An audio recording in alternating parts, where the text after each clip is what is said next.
নমস্কাৰ বন্ধুসকল, মই হিৰেন। আজি এই ভিডিঅ'ৰ উদ্দেশ্য হৈছে দিশাহুলৰ সম্পূৰ্ণ তথ্য। দিশাহুল আমি যি দিশত বাৰ আৰু ৰাশি অনুসৰি যাব নালাগে, যদি যোৱা হয় আৰু তাৰ পৰা আমি যি ফল লাভ কৰোঁ, সেয়াই হৈছে দিশাহুল।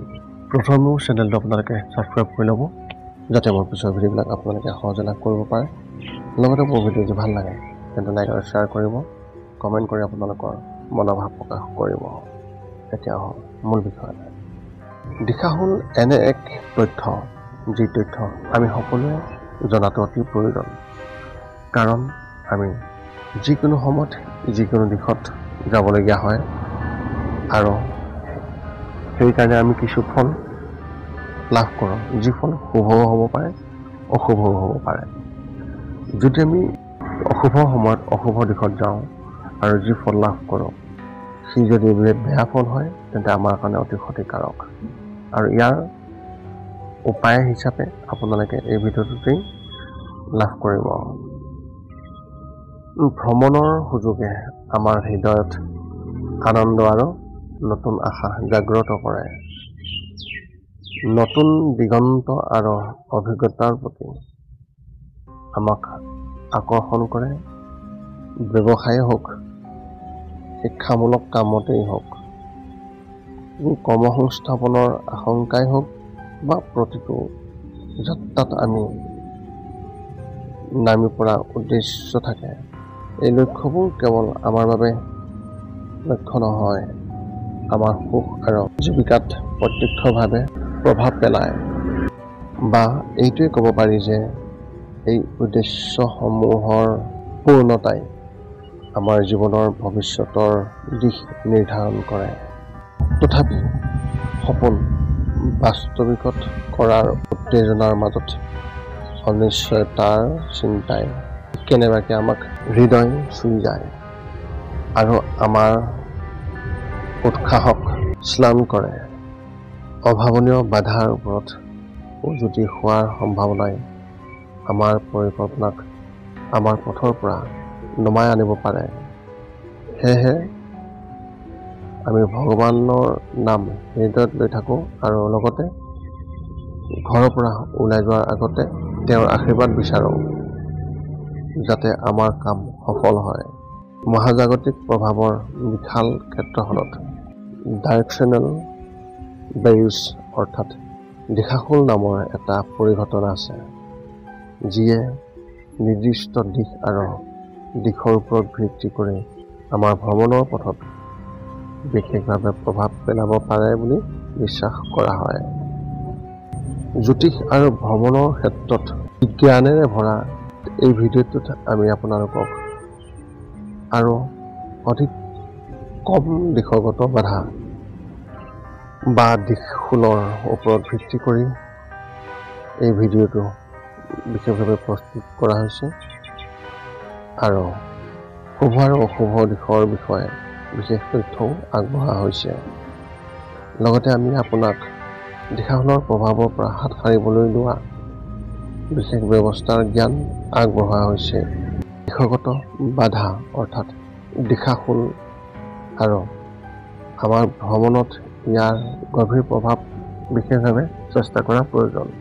আজি এই ভিডিঅ' বিশেষ বিষয়বস্তুৰ যি তালিকা, এই তালিকাৰ বিষয়ে আপোনালোকক প্ৰথমে আগবঢ়াইছোঁ। 1 নম্বৰত দিশাহুল কি?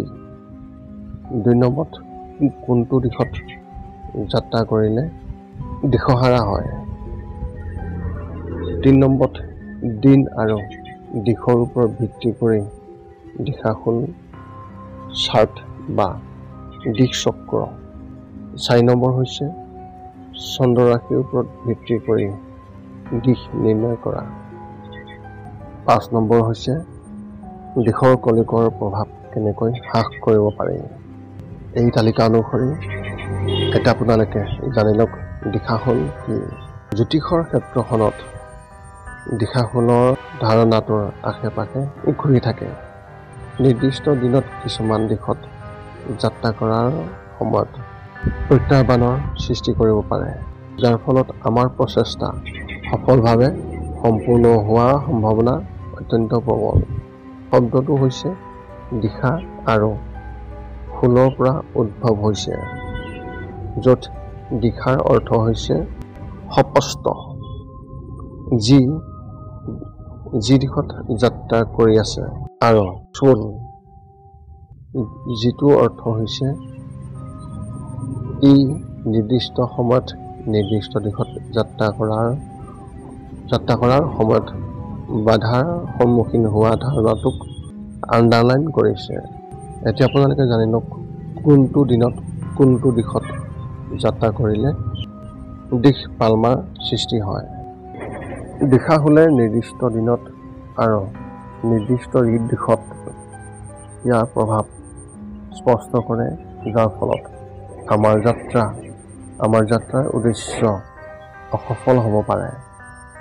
আমাৰ যাত্ৰাক নিৰৱচ্ছিন্ন কৰিবলৈ হ'লে আমি কোন দিনত কোন দিশত যাত্ৰা কৰোঁ আৰু কোনটোৱে দিশহাৰা সৃষ্টি কৰে সেই কথা বুজাটো সৰ্বোচ্চ হৈ পৰিছে।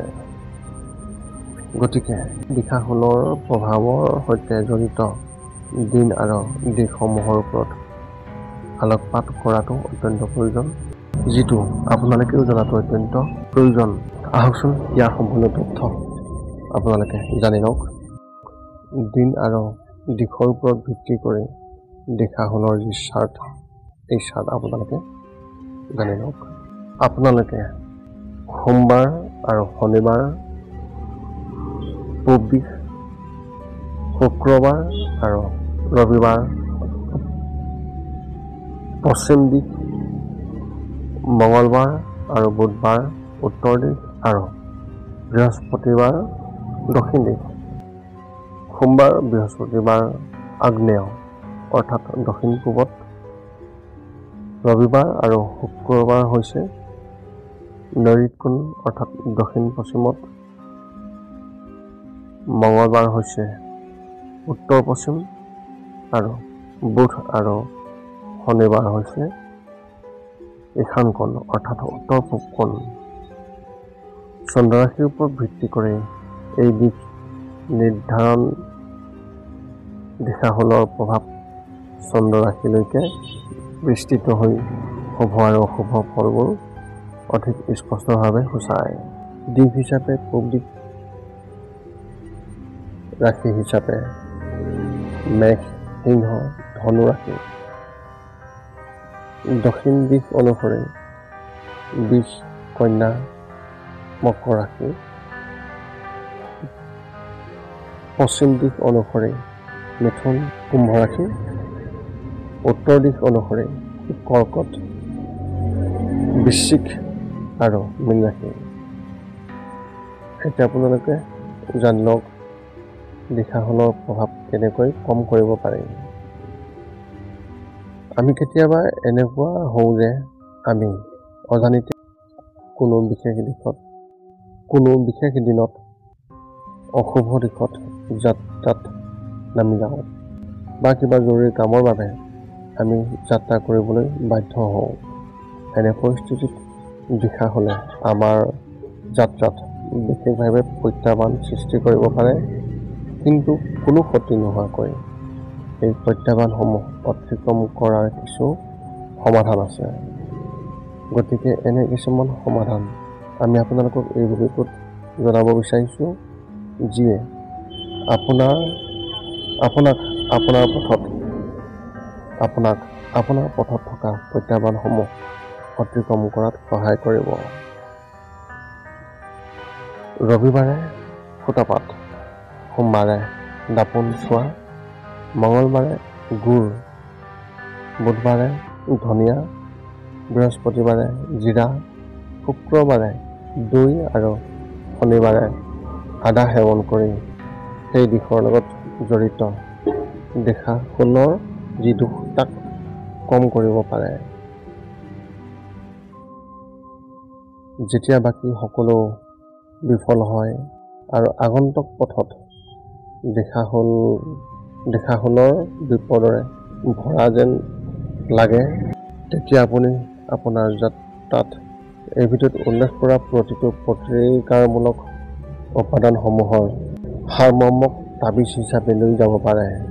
সোমবাৰে চন্দনৰ গুটি, মঙলবাৰে চন্দনৰ কাঠ, শুক্ৰবাৰে মাটি, বুধবাৰে ফুল, বৃহস্পতিবাৰৰ বাবে দৈ, শুক্ৰবাৰৰ বাবে ঘি আৰু ৰবিবাৰৰ বাবে তিলৰ গুড়ি। দিশাহুলৰ যি ধুমুহা, সেই ধুমুহাৰ মাজত এই প্ৰতিটো কথাই আপোনাৰ আশাৰ ৰশ্মিৰ কাম কৰিব। এটা আপোনালোকক বিশেষ তথ্য এটা আগবঢ়াইছোঁ। এই ভিডিঅ'ত উল্লেখ কৰা সকলো প্ৰতিকাৰ ভৱিষ্যত বিজ্ঞানৰ ওপৰত ভিত্তি কৰি বিশেষ এই ভিডিঅ' প্ৰস্তুত কৰা হৈছে। পুনৰ লগ পাম অন্য এটা ভিডিঅ'ত। আজিলৈ ধন্যবাদ।